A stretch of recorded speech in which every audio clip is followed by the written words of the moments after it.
அனைவருக்கும் வணக்கம். நான் உங்கள் 5ஆம் தலைமுறை ஜோதிடர் ராம்குமார் ராஜேந்திரன்.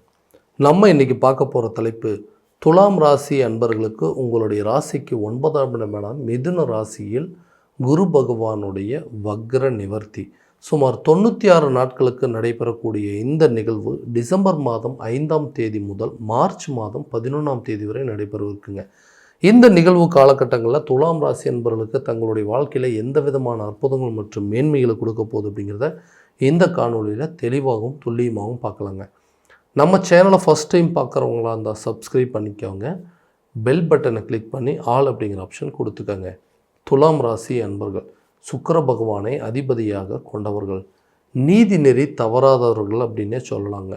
எந்த ஒரு விஷயத்தையுமே கரெக்டாக கனக்கச்சிதமாக எடை போட்டு பார்க்கக்கூடிய அளவுக்கு தன்மையை கொண்டவர்கள். நல்லது எது, கெட்டது எது, சரி எது, தவறு எது அப்படிங்கிறத ஈஸியாக ஐடென்டிஃபை பண்ணிடுவாங்க.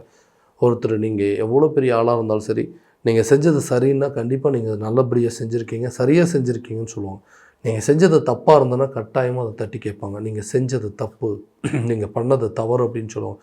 அந்த அளவுக்கு தன்மையை கொண்டவர்கள் இந்த துலாம் ராசி என்பவர்கள்.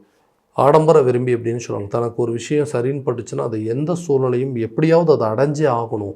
தான் விருப்பப்பட்ட வாழ்க்கையாக இருந்தாலும் சரி, தான் ஆசைப்பட்ட வேலையாக இருந்தாலும் சரி, தான் அடையக்கூடிய இலக்குகளாக இருந்தாலும் சரி, அதுக்கு நிறைய போராட்டங்களை சந்திக்கக்கூடிய நபர்கள் அப்படின்னே சொல்லலாம். கடந்த சில காலகட்டங்களில் வாழ்க்கையில் நான் நினைக்கக்கூடிய விஷயங்கள் எதுவுமே எனக்கு சரியான விதத்தில் அமைய மாட்டேங்குதுங்க. எல்லாமே எனக்கு எதிராகவே நடக்குது. நான் நினச்சது ஒன்று, இன்றைக்கி நடக்கிறது ஒன்று. நான் நினச்சது எதுவுமே சரியான விதத்தில் நடக்க மாட்டேங்குது அப்படிங்கிற குழப்பங்கள் ரொம்ப ஜாஸ்தியாக இருந்திருக்கு. அந்த குழப்பங்கள் நிகழக்கூடிய ஒரு, அதாவது நிவர்த்தி அடையக்கூடிய ஒரு காலகட்டம். 9ஆம் இடம்னு சொல்லக்கூடிய பாக்கியஸ்தானத்தில் எதிர்பார்த்த நிகழ்வுகள் நடக்கக்கூடிய ஒரு காலகட்டம் அப்படின்னு சொல்லலாம். அந்த பாக்கியஸ்தானம் அப்படின்னு சொல்லிட்டாவே தான் நினச்ச சில விஷயங்கள், தான் ஆசைப்பட்ட மாதிரி ஒரு வேலைக்கு போகணுங்க, எனக்கு என்னோடய வேலை இப்படி தான் இருக்கணும், நான் படித்த துறையில் நான் விருப்பப்பட்ட ஒரு வேலையில் தான் இருக்கணும் அப்படின்னு நினச்சேன். அந்த மாதிரி ஒரு வேலை எனக்கு சரியாக கிடைக்கவே மாட்டேங்குதுங்க.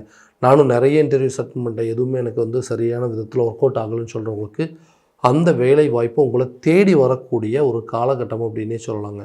நீங்கள் எதிர்பார்த்த வேலை, நீங்கள் எதிர்பார்த்த ஒரு வேலை, நீங்கள் எதிர்பார்த்த துறையிலேயே கிடைப்பதற்கான வாய்ப்பு. அப்போ ரொம்ப நாளாக வேலை இல்லாத நபர்களுக்கு புதிய வேலை அப்படிங்கிறது கிடைக்குங்க. அந்த வேலை செய்கிற வேலையிலேயே நான் அடுத்த லெவலுக்கு மூவ் ஆன் பண்ணணும், ஒரு ப்ரமோஷன் கிடைக்கணும், ஒரு சேலரி இன்க்ரிமெண்ட் கிடைக்கணும், நான் செய்த வேலைக்கு தகுந்த சம்பளம் எனக்கு கிடைக்கணும்னு விரும்புகிறவங்களுக்கு அந்த அமைப்புகள் அப்படிங்கிறது கண்டிப்பாக இருக்குங்க. அப்போ பாக்கியஸ்தானம் அப்படின்னு சொல்லிட்டாவே நம்ம எதிர்பார்த்த துறைகளில் நல்ல ஒரு மதிப்பு மரியாதை உயருங்க. அதே நேரத்தில் உங்களுக்கு கிடைக்க வேண்டிய சேலரி இன்க்ரிமெண்ட்டோ, ஒரு போனஸோ அல்லது ஒரு ப்ரமோஷன் அப்படிங்கிறது கட்டாயம் கிடைக்கும். ரொம்ப நாளாக ஒரே துறையில் ஒரே கம்பெனியில் ரொம்ப கஷ்டப்பட்டு வேலை பார்த்துருக்கேன். எனக்கு பின்னாடி வந்தவங்களுக்குலாம் ப்ரொமோஷன் கிடைக்குதுங்க. எனக்கு பின்னாடி வந்தவங்க தகுதியே இல்லாதவங்களுக்குலாம் ப்ரொமோஷன் கிடைக்குது.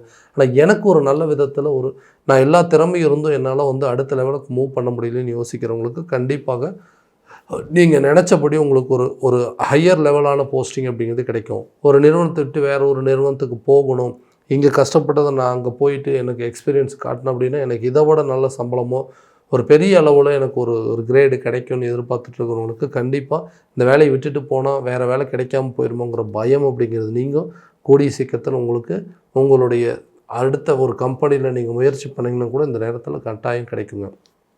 தொழில் ஸ்தாபனம், தொழில் ரீதியாக இருக்கக்கூடிய தடைகள், லாபமே இல்லைங்க. ஏன்னா நஷ்டம் இல்லைனாலும் அதாவது லாபம் இல்லைனாலும் பரவாயில்ல, நஷ்டமாகாமல் இருக்கணும் அப்படின்னு தான் எல்லாத்தோடைய எண்ணங்கள் இருக்குங்க.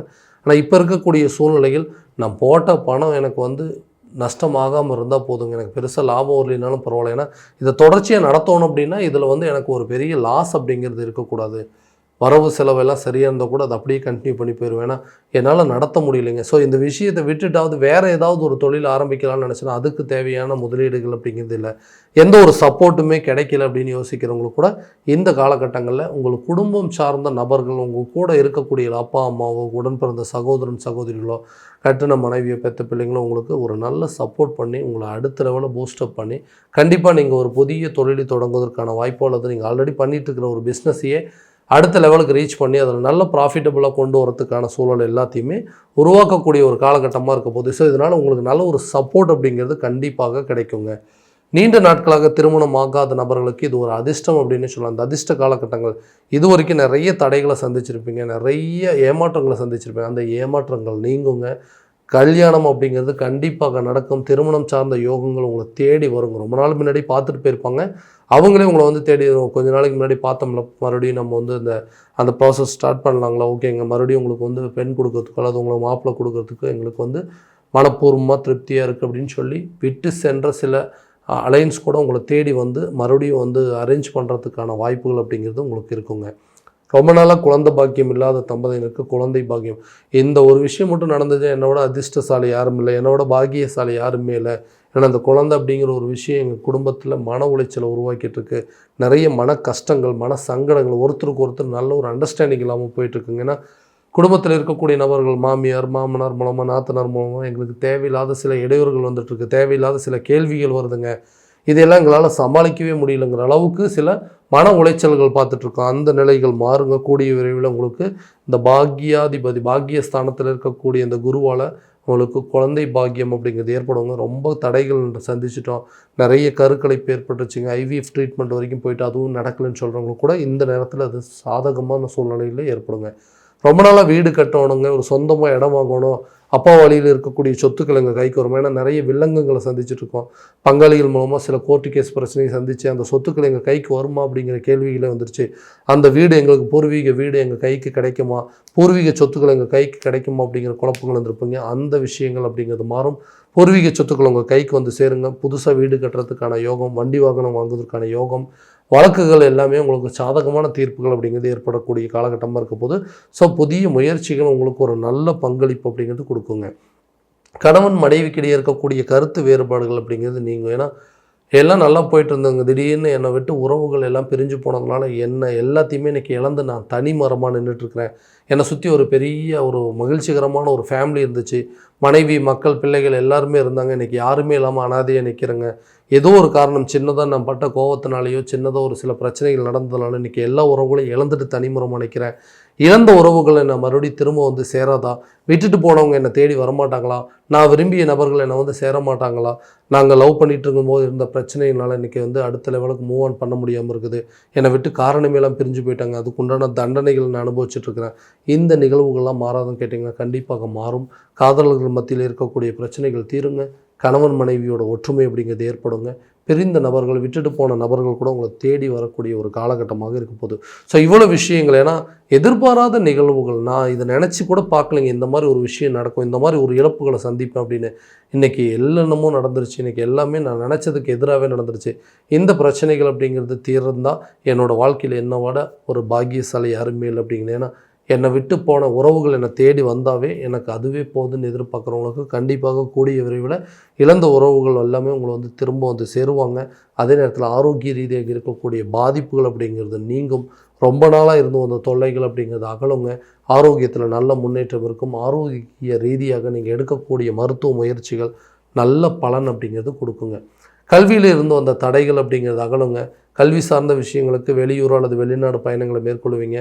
கல்வி நிறுவனம் சார்ந்த சில மாற்றங்கள் அப்படிங்கிறது இருக்கும். இங்கே படிச்சுட்டு இருந்தது ஒரு டிகிரி முடிச்சாச்சு, ஹையர் டிகிரிக்காக வேறு ஒரு காலேஜ் போகிற மாதிரியும் அதில் சில செலவினங்கள் அப்படிங்கிறது உருவாகும். கல்வியில் நல்ல முன்னேற்றம் இருக்கும். அரசு சம்மந்தப்பட்ட துறைகளில் முயற்சி செஞ்சுட்ருக்கிறவங்களுக்கு, கவர்மெண்ட் ஜாபுக்கு ட்ரை பண்ணுறவங்களுக்கு கூட இது ஒரு நல்ல அதிர்ஷ்டகரமான காலகட்டங்கள்.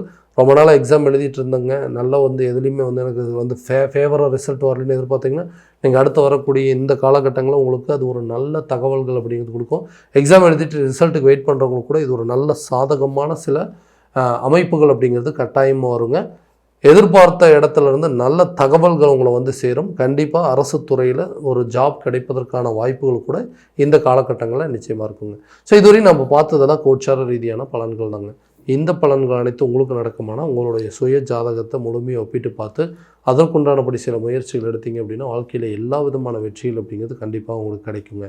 உங்கள் ஜாதகத்தை எங்கிட்ட பார்க்கணும் விருப்பப்பட்டீங்கன்னா கீழே தெரிகிற நம்பருக்கு காண்டாக்ட் பண்ணி அப்பாயின்மெண்ட் ஃபிக்ஸ் பண்ணிக்கோங்க. அப்படி இல்லை உங்களோட ஜாதகத்தை வாட்ஸ்அப் மூலமாக அனுப்பிச்சி வச்சிங்க அப்படின்னா தெளிவான முறையில் கணிச்சு துல்லியமான பலன்கள் அப்படிங்கிறது உங்களுக்கு தெரியப்படுத்தப்படும். மீண்டும் அடுத்த காணொலியில் உங்களை சந்திக்கும் வரை உங்களிடமிருந்து விடைபெறுவது உங்கள் ராம்குமார் ராஜேந்திரன். நன்றி.